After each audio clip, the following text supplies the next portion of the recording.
தமிழக மரபில் நடுகள் என்பது தம் மக்களை காப்பதற்காக, தீமையில் இருந்து தம் மக்களை காப்பதற்காக போராடி உயிர் நீத்தவர்களுக்காக வைக்கப்படுவதுதான் மரபு. அதுதான் வழக்கம். நடுகள் அப்படின்னா என்ன அப்படின்னா, ஆதி காலத்திலிருந்தே தொல்குடி சமூகமாக இருந்த காலங்களில் இருந்தே ஏதோ ஒரு விலங்கிடம் இருந்து காப்பாற்றி இருக்கலாம் ஒரு மக்களை, அல்லது எதிரிகளிடமிருந்து தம் மக்களை காப்பாற்றுவதற்காக அந்த காப்பாற்றக்கூடிய அந்த போரில் தன் உயிரை பணயமாக வைத்து உயிரிழப்பவர்களுக்கு நினைவாக செய்வதுதான் நடுகள் வழிபாடு என்பது. கடவுள் அல்லது கோவில் போன்ற அமைப்புகள் எல்லாம் தோன்றுவதற்கெல்லாம் முன்னால் தோன்றிய மிக பழமையான வழிபாடு நடுகள் வழிபாடு. அந்த மரபை மீட்கும் விதமாக வஞ்சிநகரம் கந்தனுக்கு இங்கே நடுகள் நடப்பட்டிருக்கிறது. வஞ்சிநகரம் கந்தன் தனது மக்களுக்கான மாண்பை மீட்பதற்காக தன் உயிரை ஈந்துள்ளார்.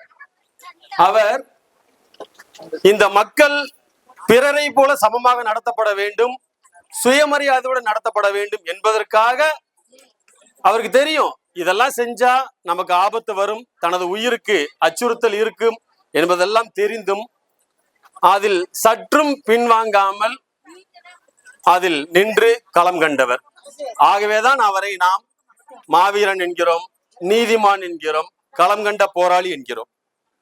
இது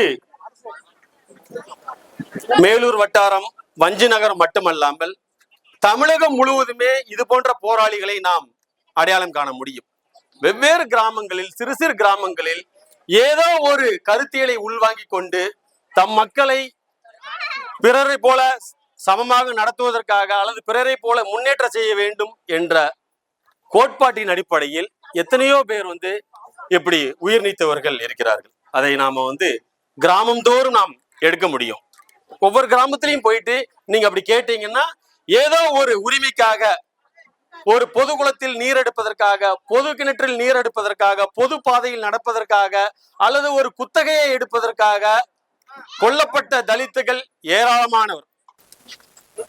இது இப்படி ஒவ்வொரு கிராமங்களிலும் மாண்பை மீட்பதற்காக போராடி உயிர் நீத்தவர்கள் ஏராளம். அதான் நம்ம சொல்றோம். மாண்பு என்பது ஒரு மனிதன் மனிதனாக மரியாதையுடன் நடத்தப்பட வேண்டும் என்பதுதான். ஆனால் சாதியின் பெயரால் இந்தியா முழுவதும் அப்படி நடக்கப்படுவதில்லை அப்படிங்கிறதுதான். சாதாரண எல்லா மக்களும் சமமாக நடத்தப்படுவதில்லை. அதிலும் பெரும் குறிப்பிட்ட மக்கள் மிகவும் மோசமாக நடத்தப்படுகிறார்கள் என்பதுதான் நமக்கு உண்மை. உங்களுக்கு எல்லாம் ஒரு விஷயத்தை நினைவுபடுத்த விரும்புகிறேன். பொது பாதையில் நடப்பதற்கான உரிமை, பொது கிணற்றில் நீர் எடுப்பதற்கான உரிமை ரெட்டமலை சீனிவாசன் காலத்திலேயே நாம் பெற்றுவிட்டோம். சட்ட ரீதியாக MC ராஜா போன்றவர்கள், வீரையன் போன்றவர்கள்லாம் அன்று சென்னை மாகாணமாக இருந்த பொழுது அதை சட்டமாக நிறைவேற்றி விட்டார்கள். பொது பாதையில யார் வேணாலும் நடக்கலாம், பொது கிணற்றில் யார் வேண்டுமானாலும் நீர் எடுக்கலாம், பொது குளத்தில் யார் வேண்டுமானாலும் நீர் எடுக்க முடியும் என்று அன்று சென்னை மாகாணமாக இருந்த பொழுதே அது சட்டமாக்கப்பட்டு விட்டது. சட்டத்தை நிறைவேற்ற வேண்டிய கடமை யாருடையது? நல்லா யோசிச்சு பாருங்க. சட்டத்தை அமுல்படுத்த வேண்டியது, செயல்படுத்த வேண்டியது யாருடைய கடமை? அரசு அதிகாரிகளின் கடமை. இன்னும் குறிப்பா சொல்ல போனா அது காவல்துறையின் கடமை அல்லது ரெவென்யூ டிபார்ட்மெண்டோடைய கடமை. அதுதானே செய்யணும். ஆனால் அந்த சட்டத்தை நடைமுறைப்படுத்துகிற வேலையைத்தான் வஞ்சிநகரம் கந்தர் செஞ்சிருக்கிறார். யார் செய்ய வேண்டிய வேலை? அரசு ஊழியர்கள், காவல்துறையினர், வருவாய்த்துறையினர் செய்ய வேண்டிய ஒரு வேலையை வஞ்சிநகரம் கந்தன் செய்திருக்கிறார். அப்ப யோசிச்சு பாருங்க. தலித்துகள் இங்கு இருக்கக்கூடிய அரசை நம்பாமல், ஏன்னா சட்டமாக நிறைவேற்றப்பட்டாலும் அது அவர்களுக்கு பயனளிக்கவில்லை. அதுதான் விஷயம். அப்போ அந்த சட்டத்தை நிறைவேற்றுவதற்கு, இம்ப்ளிமெண்ட் பண்ணுவதற்கு அவர்கள் ஒரு பேரலல் கவர்மெண்ட் நடத்த வேண்டியது இருக்குது. அதுதான் முக்கியம். ஒரு இணையான அரசை தலித்துகள் தங்களுக்கான ஒரு அரசை, தங்களுக்கான ஒரு நிர்வாகத்தை அவர்களை உருவாக்கி கொள்ள வேண்டி இருக்கிறது. அப்படி உருவானதுதான் விடுதலை சிறுத்தைகள் இயக்கம் என்பதையும் நீங்கள் மனதில் கொள்ள வேண்டும். ஏனென்றால் இந்த மேலூர் வட்டார பகுதியில் பல நூறு போராட்டங்களை நடத்தி அது நடத்திய இயக்கம் விடுதலை சிறுத்தைகள் இயக்கம். உங்களுக்கு எல்லாம் தெரியும், பெரும் பேரணி நடந்து அந்த பேரணியில் அன்று சங்கர் ஜிவால் எஸ்பியாக இருந்த பொழுது, அவர் மதுரை மாவட்ட எஸ்பியாக இருந்த பொழுது நேரடியாக எழுச்சி தமிழரோடு அவருக்கு வாதம் முற்றுகிற விஷயமெல்லாம் நடந்தது. அந்த அளவிற்கு மேலூர் வட்டாரத்தில் விடுதலை சிறுத்தைகள் பல நூறு போராட்டங்களை நடத்திய ஒரு அமைப்பு.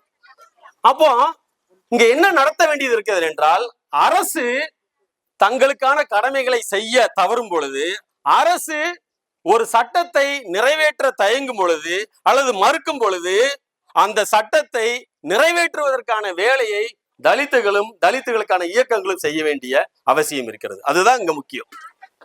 வஞ்சிநகர கந்தன் ஒன்னும் யாருடைய சொத்தையும் அபகரிக்கல, யாருடைய நிலத்தையும் போயிட்டு பொய் பட்டா போட்டு அபகரிக்கல, யாருடைய நகையையும் திருடி செல்லவில்லை.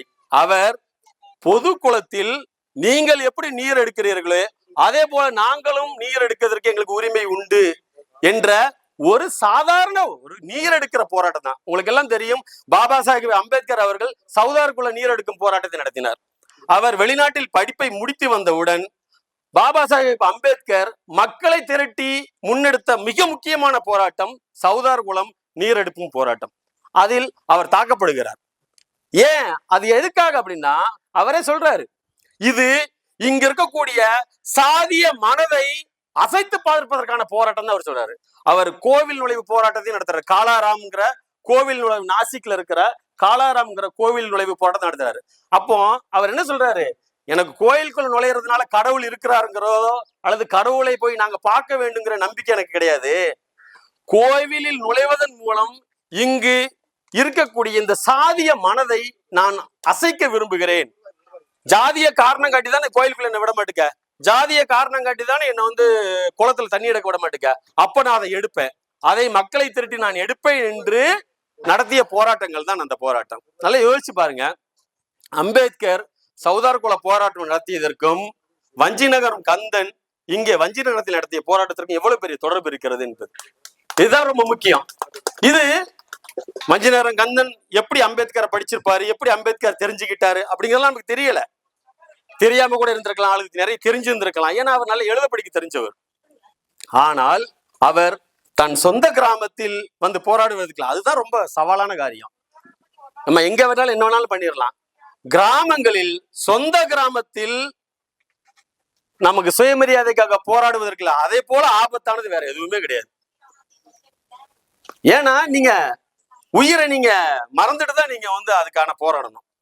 இருக்கிறதுலே மிகவும் ஆபத்தானது சாதி எதிர்ப்பு போர் தான். நீங்க மற்ற எல்லா போராட்டத்தையும் நீங்க ஈஸியா நடத்திடலாம், என்ன வேணாலும் பண்ணிடலாம், போராளிங்கிற பட்டத்தை நீங்க பெற முடியும். ஆனால் சாதி எதிர்ப்பு, சாதி ஆதிக்க எதிர்ப்பு போராட்டம் தான் இருக்கிறதுலே மிகவும் கடினமானது. அதுதான் நம்ம சொல்றோம். நீங்க மற்ற எல்லா உலக அரங்கில் இருக்கிற வேற ஏகாதிபத்திய எதிர்ப்பு பேசிடலாம், இயற்கையை பத்தி பேசிடலாம், இயற்கை வளங்களை பாதுகாப்பதற்காக பேசிடலாம், இதெல்லாம் பேச முடியும், இதற்கெல்லாம் இடம் இருக்கிறது இங்கே. ஆனால் கிராம அளவிலே சாதி ஆதிக்கத்திற்கு எதிரான போராட்டம் இன்னும் மிகவும் சவாலான காரியமாகத்தான் இருக்கிறது.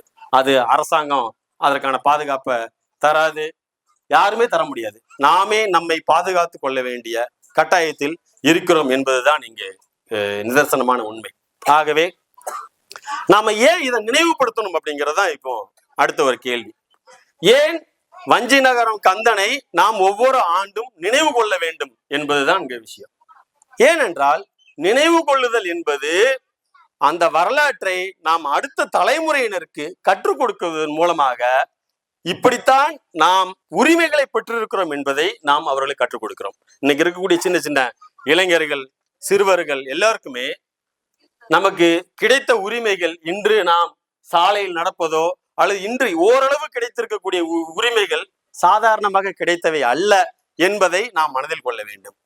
ஏனென்றால் அந்த உரிமைகளுக்கு பின்பு பல பேர் ரத்தங்கள் சிந்தப்பட்டிருக்கின்றன, பல உயிர்கள் காவு வாங்கப்பட்டிருக்கின்றன என்பதை நாம் அறிந்து கொள்ள வேண்டும். ஆகவே நாம் இங்கே நடத்துகிற போராட்டம் அரசுக்கு இணையாக ஒரு மாற்று அரசு நடத்துகிற போராட்டம், ஜனநாயகத்தை நிலைபெற செய்ய வேண்டிய போராட்டம், அரசாங்கம் செய்ய முடியாததை செய்கின்ற போராட்டம். அதுதான் நான் சொல்ல வர்றேன்.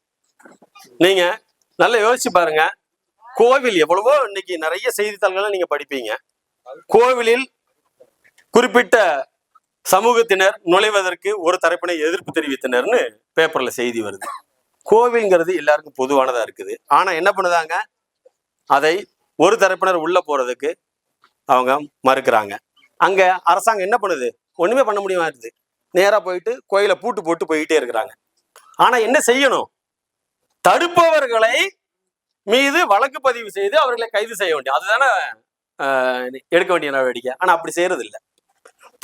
ஏதோ ஒரு பாதையில சவத்தை எடுத்துட்டு போறதுக்கு, பிணத்தை எடுத்துக்கொண்டு போவதற்கு ஒரு தரப்பினர் மறுப்பு தெரிவித்தால் இவங்க மாற்று பாதையை தான் ஏற்படுத்தி கொடுக்குறாங்களே ஒழிய அந்த பாதையில பாதுகாப்பு போட்டு இவங்களை கொண்டு செல்ல அனுமதிப்பது கிடையாது. இதுதான் சொல்றேன். அப்போ சட்டம் என்பது இருக்கிறது.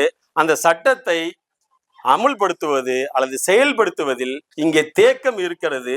ஆகவேதான் இங்கே இயக்கங்களும் செயல்பாட்டாளர்களும் தேவை இருக்கிறார்கள் என்பதை கூறிக்கொண்டு இந்த அருமையான நிகழ்வை ஒருங்கிணைத்த தமிழ் முரசு, பொய்யாமொழி முருகன், ராஜேஷ் மற்றும் நம்ம மேல உளவு பாரதி மற்றும் பிற நமது பேராசிரியர் பாண்டி போன்ற நண்பர்களுக்கு எனது அன்பார்ந்த நன்றியை தெரிவித்துக் கொள்கிறேன். நன்றி, வணக்கம்.